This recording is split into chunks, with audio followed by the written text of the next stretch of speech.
Your dream of playing for a top European club could be your family's biggest nightmare. While you see a golden ticket to a FIFA trial, predatory syndicates are using rented stadiums and forged credentials to lure you into a trap.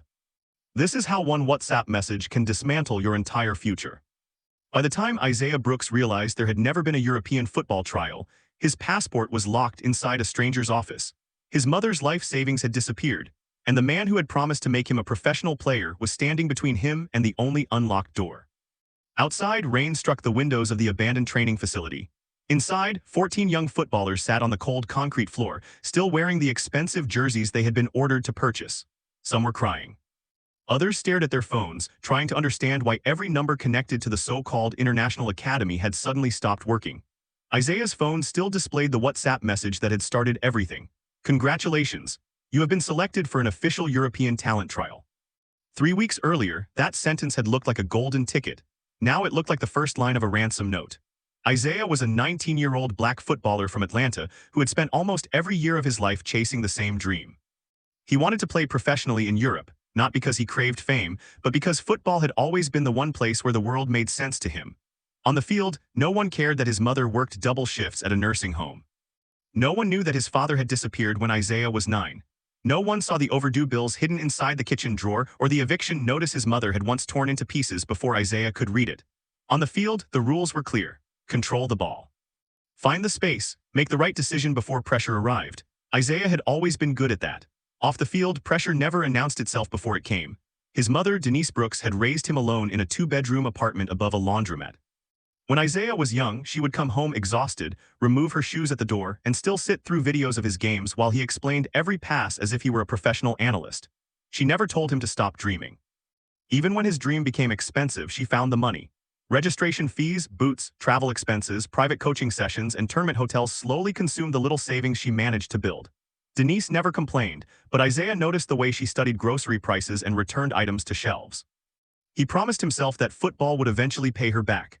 By 19, Isaiah had become a powerful central midfielder with quick feet, sharp vision, and a quiet intensity that made coaches trust him. He was not the loudest player on the field, but he controlled the rhythm of every match. He played for a small community college whose games attracted more parents than scouts. His coach, Raymond Carter, believed Isaiah could compete at a higher level, but belief was not the same as access. Isaiah sent highlight videos to dozens of clubs and academies. Most never responded. A few sent polite rejection emails. One demanded an application fee before viewing his footage. Then one Tuesday night his phone vibrated. The message came from a foreign number. The profile picture showed a professionally dressed man standing inside a stadium. His name was listed as Adrian Voss, Senior International Recruitment Officer. Adrian claimed to represent the European Elite Football Development Program, an organization supposedly connected to several clubs in Spain, Belgium, and Portugal. He said Isaiah's highlight video had been reviewed by an international scouting panel. He praised Isaiah's balance, composure, and ability to play under pressure. Those were not general compliments. They were specific observations about his game. Adrian even mentioned a pass Isaiah had made during a regional semifinal 6 months earlier. Isaiah read the message 3 times, then he ran into the kitchen. Denise was standing at the counter in her nursing uniform, eating soup from a paper cup. Isaiah placed the phone in front of her without saying anything. She read the message slowly. "Is this real?" she asked. Isaiah was already smiling. "They watched me." "That doesn't answer my question. They mentioned the semifinal, the pass to Marcus in the second half. Nobody would know that unless they watched the video." Denise looked at the stadium in Adrian's profile picture. "What do they want?" Isaiah scrolled through the message. The program was holding a closed international trial in Valencia, Spain. Selected players would compete in front of licensed agents, academy directors, and representatives from professional clubs. Travel expenses were not included. There was also a registration payment of $2,800 covering accommodation, insurance, transportation, training equipment, and official documentation. Denise stopped reading. $2,800. It says selected players can receive contracts. It also says payment is required within 72 hours. That's probably because places are limited. Denise studied her son's face.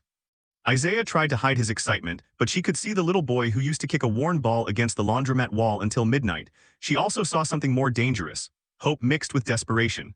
Desperate people did not ask enough questions. The following morning, Isaiah showed the message to Coach Carter. Carter was a broad-shouldered black man in his late 50s who had played professionally in the lower divisions before a knee injury ended his career. He had seen talented players lose opportunities because of poverty, bad advice, and dishonest agents. He read Adrian's message in silence. "Who sent them your video?" he asked. "I uploaded it online. That semi-final clip wasn't public." Isaiah hesitated, he had forgotten that detail. The regional tournament footage had been recorded by Leon Price, a local football consultant who helped players build highlight reels and contact scouts. Leon had worked with Isaiah for nearly a year. He probably got it from Leon, Isaiah said. Coach Carter's expression tightened. Did Leon connect you with these people? Not directly, then call him. Isaiah dialed Leon immediately. Leon answered on the second ring, sounding excited before Isaiah had finished explaining. That's the opportunity I told you would come, Leon said. Adrian Voss is respected. European clubs use private recruitment networks because they don't want thousands of random players showing up. Coach Carter leaned closer to the phone. What clubs will be attending? He asked. Leon paused. Several clubs, the list is confidential. Who licenses the event? It's an independent development program. Does the federation recognize it? Coach, with respect, this is how international football works now. Opportunities move quickly. Carter's voice became colder. Real opportunities survive verification. Leon laughed as though Carter were being old-fashioned. Then he spoke directly to Isaiah. You have spent years waiting for someone to notice you. Now they have. Don't let fear dressed as advice steal your chance. The sentence stayed with Isaiah long after the call ended. Coach Carter told him not to send any money until the organization provided verifiable club contacts, named representatives and written terms. Isaiah agreed. But that evening, Adrian sent him a professionally designed acceptance letter bearing several logos. There was a photograph of the training complex, a detailed 7-day schedule, and a contract promising that every match would be recorded and distributed to professional clubs. The document included a registration number, office address, and official-looking signatures. Adrian also sent voice notes. His accent sounded European. His tone was calm and authoritative. He never pressured Isaiah aggressively. Instead, he made the teenager feel as if failing to act would prove he lacked the courage required for professional football. Talent is common, Adrian said in one message. Commitment is rare. Clubs want to see which young men are willing to invest in themselves. Isaiah searched the organization online. It had a website filled with photographs of smiling players, stadiums, and training sessions. Several testimonials described teenagers receiving contracts after attending trials.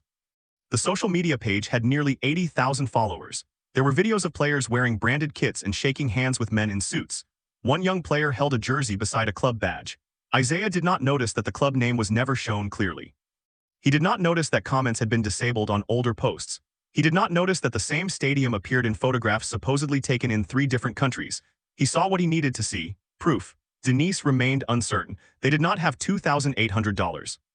They barely had $800 available after rent and bills. Isaiah suggested asking relatives. Denise refused. He offered to sell his gaming console, laptop, and shoes. Even then, they would not have enough. 2 days later, Denise withdrew money from the retirement account she had spent 12 years building.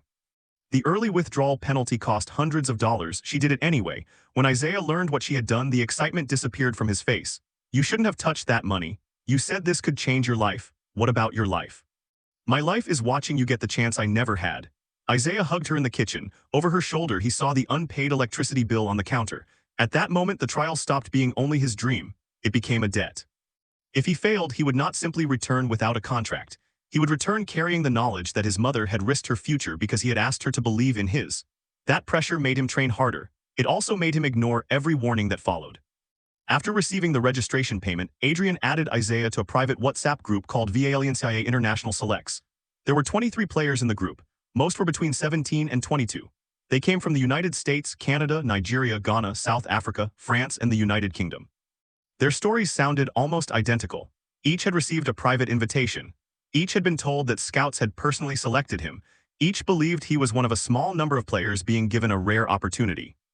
Adrian instructed them not to discuss the trial publicly because professional clubs wanted privacy. He described secrecy as evidence of exclusivity. Isaiah quickly became friends with a 20-year-old black British striker named Darius Cole. Darius was fast, confident, and funny. He had spent 2 years playing in semi-professional leagues around London while working nights in a warehouse. His parents had borrowed money to send him to Spain. This has to work, Darius admitted during a video call. My dad put his van up as security for the loan. Isaiah understood the weight behind those words. Neither player said it aloud, but both were terrified, not of the trial, of returning home empty-handed. A week before departure, the organizers demanded another $650 for mandatory international clearance documents. Coach Carter told Isaiah to walk away. They changed the price after you paid, Carter said. That is not normal. They said the federation added a new requirement. Which federation? The international one. That is not an answer. Isaiah looked away. Coach Carter lowered his voice. Son, listen to me. FIFA is not sending WhatsApp invitations to teenagers. Professional clubs do not need you to pay thousands of dollars before they identify themselves. Isaiah's jaw tightened. You think I'm not good enough? Carter stared at him. That is not what I said. It's what everybody means when they tell me to be realistic. I am trying to protect you. From what? The biggest opportunity I've ever had, from people who know exactly how badly you want it. Isaiah walked out before the conversation ended. Later that night, Leon Price called him. Leon offered to pay half of the additional fee. He said he believed in Isaiah and expected repayment only after Isaiah signed a professional contract. That offer erased Isaiah's remaining doubts. Scammers did not invest their own money in victims. At least that was what Isaiah believed. What he did not know was that Leon had already received a commission from the first payment. The second fee would earn him more. At Atlanta's International Airport, Denise held Isaiah for so long that other passengers walked around them. She had packed snacks, pain medication, spare socks, and a small Bible inside his carry-on bag. Isaiah smiled when he found the Bible. You know, I already have one on my phone. This one doesn't need a battery. She straightened his jacket and looked directly into his eyes. You do not owe me a contract. Isaiah tried to laugh. You didn't take money out of retirement so I could come back with pictures. I did it because I love you. That money does not own you. But Isaiah already felt owned by it. Before entering security, he turned and raised one fist. Denise raised hers back. For the first time in years, she allowed herself to imagine a different future. She pictured Isaiah entering a European stadium while thousands of fans shouted his name. She pictured watching him on television. She pictured calling the nursing home and saying she would never work another night shift. Then Isaiah disappeared into the crowd. When he arrived in Valencia, a driver held a sign bearing the organization's logo. Several other players were waiting nearby. Darius recognized Isaiah immediately and pulled him into a hug. This is real now, Darius said. Isaiah smiled. The driver collected their passports, explaining that the documents were needed for hotel registration and player verification. A few players hesitated. Adrian appeared moments later. He looked almost exactly like his profile picture except older and heavier. He wore a dark suit, expensive watch, and official-looking credential around his neck. Gentlemen, welcome, he said. Your careers begin today. The players applauded. Adrian promised their passports would be returned after registration. They never were. The bus drove for nearly an hour, leaving the center of Valencia and entering an industrial district. Instead of a hotel, it stopped outside a concrete building surrounded by chain-link fencing. The sign above the entrance read International Performance Residence. Inside, narrow rooms contained metal bunk beds.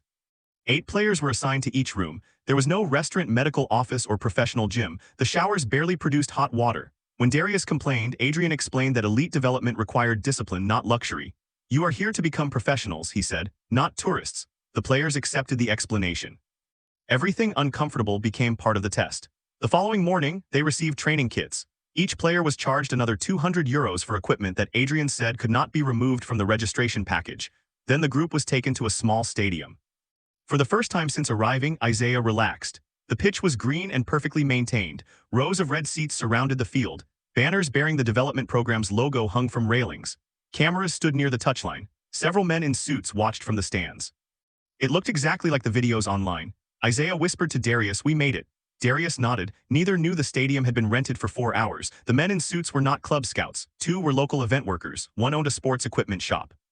The others were associates of Adrian who had been paid to watch and take notes. The cameras were recording, but not for professional clubs. The footage would be used to recruit the next group of victims. Before the first session began, Adrian introduced a tall man named Roberto Silva as a former Portuguese international scout. Roberto wore clothing bearing the logo of a famous club, but he never said he currently worked for that club. The players made the connection themselves. Roberto divided them into teams and ran basic drills. He shouted constantly, criticizing their fitness, attitude, and tactical awareness. Isaiah played nervously at first, then the ball reached him under pressure and instinct took over. He turned away from one defender, broke through midfield, and delivered a perfect pass behind the defensive line. Darius scored. For the next 20 minutes, Isaiah controlled the game. Roberto began writing in his notebook. Adrian moved closer to the pitch. Isaiah saw them speaking and looking in his direction. His heart raced. After training, Adrian called Isaiah aside. Roberto is impressed, he said. Isaiah tried not to smile too widely. He believes your intelligence is at a professional level. What happens next? There is interest from a Belgian club. Nothing is guaranteed. Which club? Adrian placed a hand on his shoulder. Patience, they are sending a representative for the final match. That night, Isaiah called his mother. He told her scouts were interested. Denise began crying. I knew it, she said. I knew they would see what I see.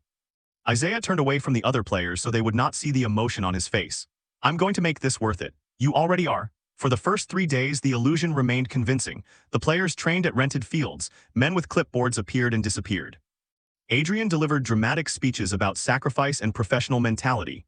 Every evening, a few players were called into private meetings. Some returned excited, others looked frightened. On the fourth day, Darius received an offer. Adrian said a second division club in Eastern Europe wanted to sign him, but the club required a €4,000 legal and placement payment. Darius laughed at first, then he realized Adrian was serious. My family already paid thousands, he said. This is not a trial payment, Adrian explained. This covers your work permit, representation, and contract processing. Take it from my wages. The club does not operate that way. Then show me the contract. You will receive it after processing. Darius refused. The following morning, he was removed from the main training group. Adrian said Darius had failed a disciplinary evaluation. The other players avoided him, afraid that association with a rejected player might damage their own chances. Isaiah wanted to defend him but remained silent. That silence haunted him later. The demands increased. Players were charged for medical examinations that never happened. They were billed for transportation, meals, and video analysis. Those who could not pay were told their passports would remain with administrators until their accounts were settled. One player from Ghana named Samuel contacted his uncle for money. Another sold his phone. A 17-year-old goalkeeper from Canada cried in the bathroom after his parents refused to send another payment. Isaiah kept telling himself the confusion was temporary. Then he noticed the same men appearing as different club representatives. A bald man who had been introduced as a Belgian academy director on Monday returned Thursday wearing a different jacket. Adrian introduced him as an independent agent from France. Isaiah asked Darius whether he had noticed. Darius gave a bitter laugh. I noticed on day one. Why didn't you say something? I did, nobody wanted to hear it. Isaiah felt the accusation. Darius lowered his voice. They are not scouting footballers. What are you talking about? They are scouting desperation. Darius had spent the previous night studying the group. Players from poor families received the most attention. Those who spoke about loans, sacrifices, or urgent financial pressure were offered contracts requiring larger payments. Players from wealthier families were charged premium fees. Those with no money were offered a different arrangement. Work. Adrian told them they could pay their debts by assisting at warehouses, construction sites, or agricultural properties connected to sponsors. The offer was presented as temporary employment. Darius believed it was forced labor. Why keep the passports? He asked Isaiah. Why move players to different buildings? Why won't they let us leave alone? Isaiah wanted to reject the theory. Then he remembered Samuel. Samuel had disappeared that morning. Adrian said he had been transferred to a club outside the city. Samuel's luggage remained under his bed. His boots were still beside the door. Isaiah tried calling him. The phone was switched off. That evening, Isaiah confronted Roberto after training. Where did Samuel go? Roberto continued packing equipment. Club assessment. Which club? Speak with administration. His luggage is still here. Roberto stopped. For 1 second, the harsh scout persona disappeared. Fear crossed his face. Then he grabbed Isaiah's arm. You should focus on your own opportunity. Isaiah pulled away. Are you actually a scout? Roberto glanced toward the stadium entrance. Go back to the bus. Show me your license. Roberto's expression became empty. You think a license makes someone powerful? Your passport is in Adrian's office. That makes him powerful. Isaiah felt cold despite the heat. Roberto walked away. On the bus, Isaiah searched Adrian Voss's name again. The results that had appeared in Atlanta were gone. The official-looking website would not load. When Isaiah searched the organization's registration number, he found a cleaning company in another country. He enlarged photographs from the social media page. One image showed Adrian shaking hands with a club official. The official's face had been digitally inserted. Another photograph had been stolen from a legitimate youth tournament. Isaiah began searching player testimonials. The names did not exist. The profile photographs belonged to models, college athletes, and social media users who had never attended the academy. He felt his stomach twist. Every warning Coach Carter had given him returned at once. The changing fees, the confidential club list, the rushed deadline, the passport collection, the rented stadium, the unclear affiliations. Isaiah had not missed the signs. He had seen them and renamed them. Pressure became exclusivity, secrecy became professionalism. Payment became investment, fear became commitment. He had translated every danger into something that protected the dream. When they returned to the residence, Isaiah called his mother. He almost told her everything. Then Denise answered with excitement. Leon came by today, she said. He said a Belgian club is already preparing your contract. Isaiah froze. Leon came to the apartment. He brought flowers. He said he was proud of you. Did you give him anything? There was silence. Mom, he said there was a final legal payment. I told him we didn't have more. What did he say? He offered to arrange a loan. Isaiah closed his eyes. How much? 5,000. Do not sign anything. Isaiah, what's wrong? Do not give him money. Do not let him back inside. Call Coach Carter. Denise's voice changed. Are you safe? Isaiah looked toward the locked hallway door. Yes, it was his first deliberate lie. He ended the call and immediately contacted Coach Carter. Carter answered from his car. I need you to listen, Isaiah whispered. You were right. Carter did not waste time saying so. Where are you? I don't know the address. Send your location. They took our passports. Carter's breathing became heavier. Call the police. We're locked inside at night. Some players are missing. I think they're moving people. Isaiah, send me everything you have. Messages, names, payment records, photographs. If they find out, send it now. Isaiah forwarded the WhatsApp conversations, acceptance documents, and location data. Before he could send the final file, the bedroom door opened. Adrian stood in the hallway. Phones are not permitted after midnight, he said. The other players became silent. Isaiah lowered his phone. I was calling my mother. Adrian entered the room. Give it to me. No, Adrian smiled. It was the first time Isaiah had seen him smile without pretending to be kind. Young men often confuse opportunity with control, Adrian said. You are here because we allowed you to be here.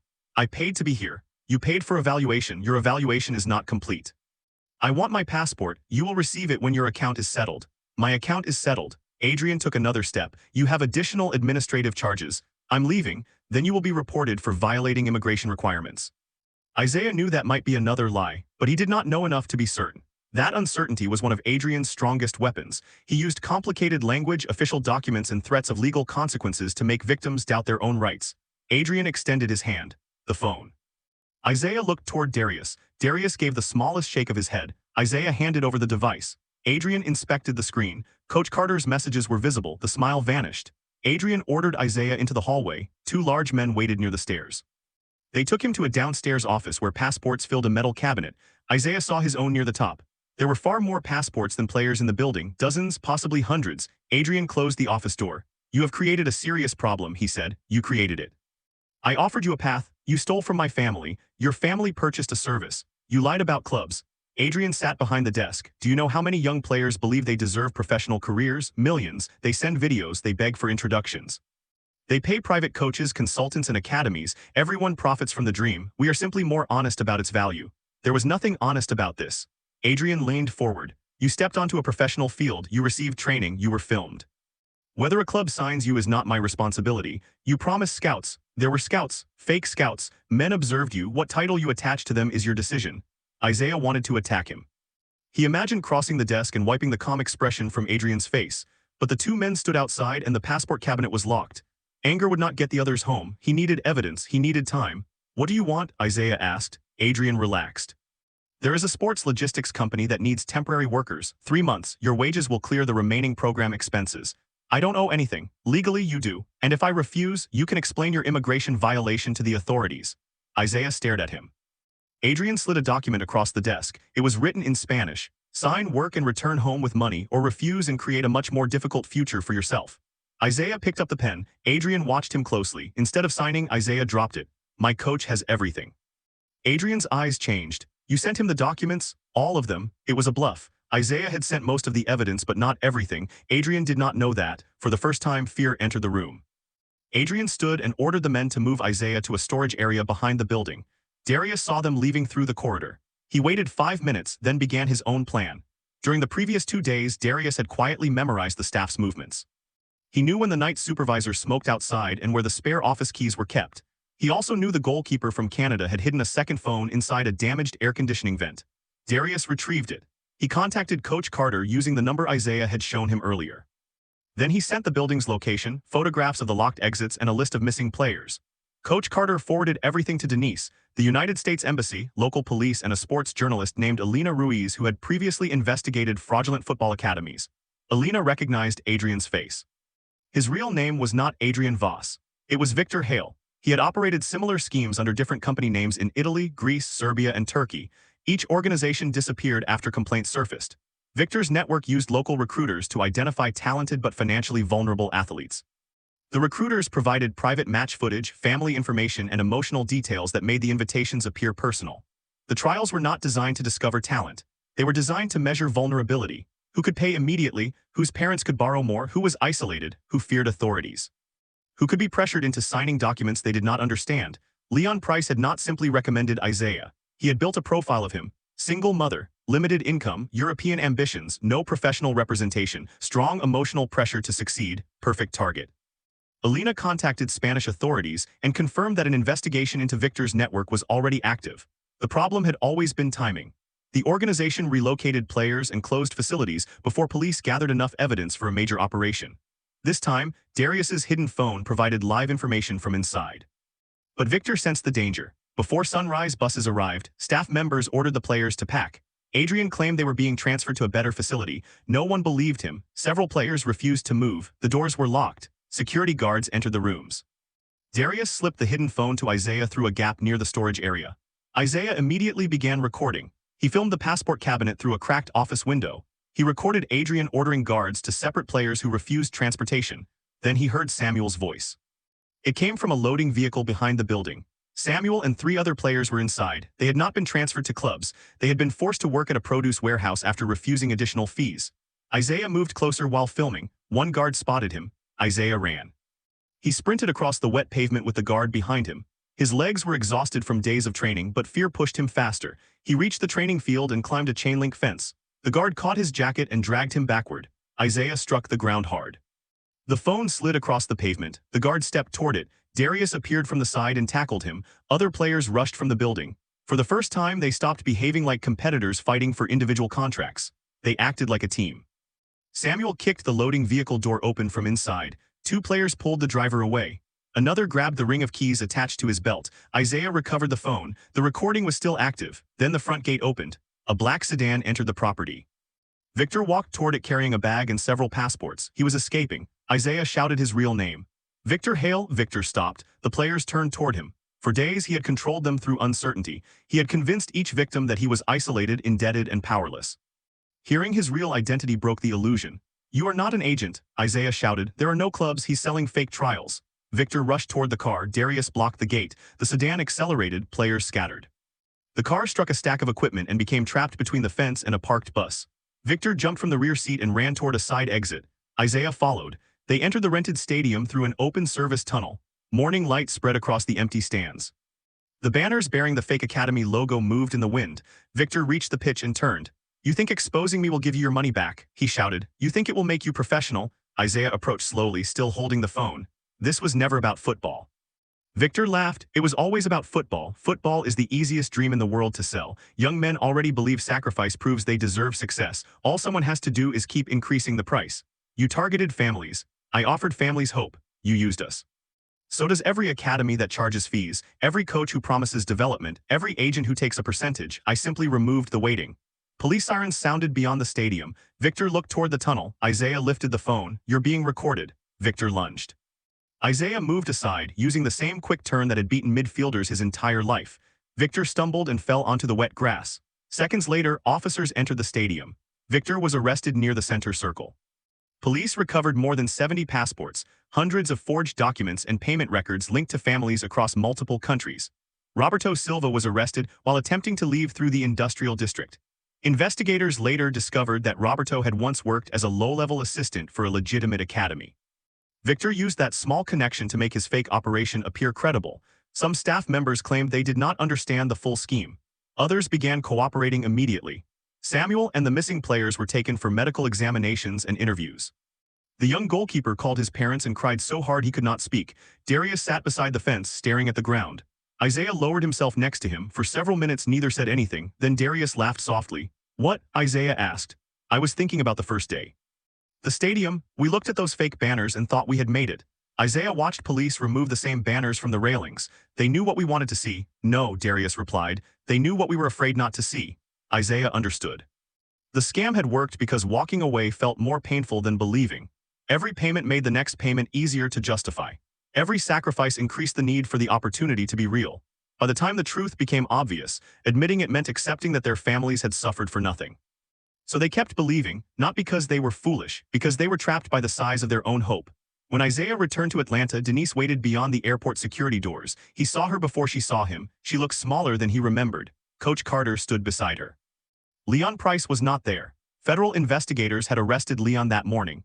Payment records showed that Leon had recruited at least 31 young players for Victor's organizations.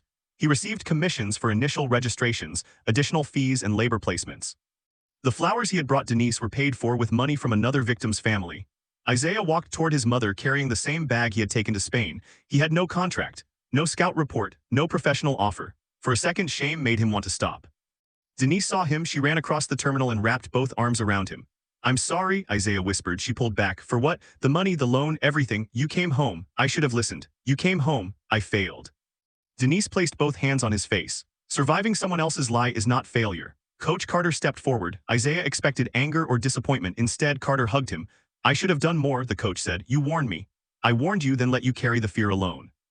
Isaiah shook his head. "I didn't want the truth." "No," Carter replied. "You wanted a future." The story spread quickly. Alina Ruiz published an investigation exposing the international network of fake trials, recruiters, and fraudulent academies. Isaiah's recordings became central evidence. News outlets requested interviews. At first, Isaiah refused. He did not want strangers studying his mistake. He feared other players would call him naive. He imagined people laughing at his family for paying strangers who had contacted him through WhatsApp. Then messages began arriving. A mother in Texas said she had been preparing to send $3,500 to a similar academy. A player in Chicago recognized one of Victor's associates. A family in Nigeria had sold land to fund a European trial and had not heard from their son in 2 months. A teenager in Philadelphia sent Isaiah a screenshot of an invitation that used the same language Adrian had used. "Your talent has been personally selected. Payment is required within 72 hours. Do not share this confidential opportunity." Isaiah agreed to speak publicly. During his first interview, the reporter asked why so many talented young players trusted strangers. Isaiah looked into the camera.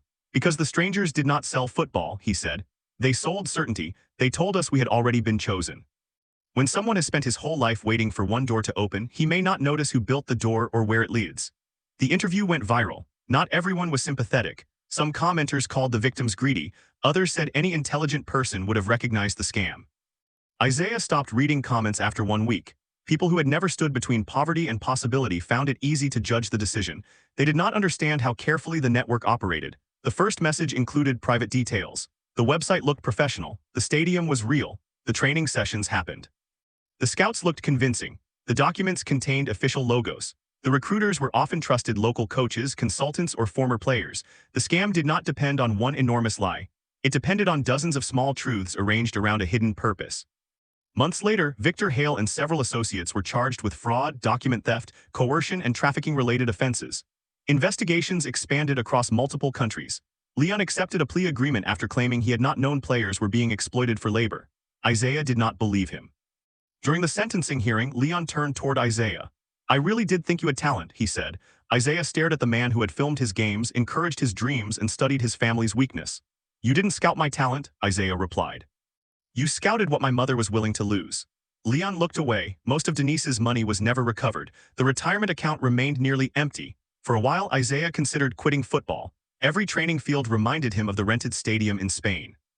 Every message from an unknown coach felt threatening. He stopped posting highlights. He stopped contacting clubs. He attended classes, worked evenings, and avoided conversations about his future. Coach Carter gave him space. Then one cold morning, Carter asked Isaiah to help with a youth training session. Only 6 children attended. One was a 13-year-old black boy named Caleb who played in worn shoes held together with black tape. Caleb was fast but refused to pass the ball. After practice, Isaiah asked why. "Scouts notice goals," Caleb said. "Good scouts notice decisions." Caleb looked skeptical. "My uncle says he knows a man who can get me a trial in Italy." Isaiah felt his chest tighten. "What man?" "I don't know, some agent." "Did he ask for money?" Caleb nodded. Isaiah sat beside him on the bench. He told Caleb enough of the story to make him cautious without destroying his dream. Then he helped Caleb's mother verify the supposed agent. The agent was fake. That moment changed Isaiah's direction. He returned to training. He also began working with Coach Carter and Alina to create a free verification network for young players and families. They taught athletes how to confirm club contacts, examine contracts, protect passports, and recognize pressure tactics. They explained that real opportunities could still involve legitimate costs, but secrecy, rushed payments, unverifiable affiliations, and passport surrender were serious warning signs. Most importantly, they taught families not to confuse sacrifice with proof. Paying more did not make an opportunity more real. Suffering did not guarantee success. A dream could be valuable without becoming a weapon in someone else's hands. A year after the fake trial, Isaiah received another message. This one came through Coach Carter from a verified scout working with a second-division club in Belgium. The club had reviewed Isaiah's recent matches and invited him to a 10-day assessment. There was no registration fee. The club sent written travel details through an official email address. Coach Carter spoke directly with academy staff. A sports attorney reviewed every document. Isaiah still felt suspicious. Trauma had made caution automatic. Denise did not push him. "You don't have to go," she said. Isaiah looked at the invitation. For months, he had believed Victor had stolen his dream. Now he understood Victor had stolen something deeper, trust. Rejecting every future opportunity would not protect Isaiah. It would allow the fraud to continue controlling his life. He accepted the trial. Before leaving, he returned to the airport with Denise and Coach Carter. This time, no stranger collected his passport, no one demanded secret payments, no one promised a contract, the club simply offered an evaluation. That uncertainty felt more honest than all the certainty Victor had sold. In Belgium, Isaiah trained well. He was not immediately signed to the first team. He was offered a developmental contract with a partner club and a clear path to earn promotion.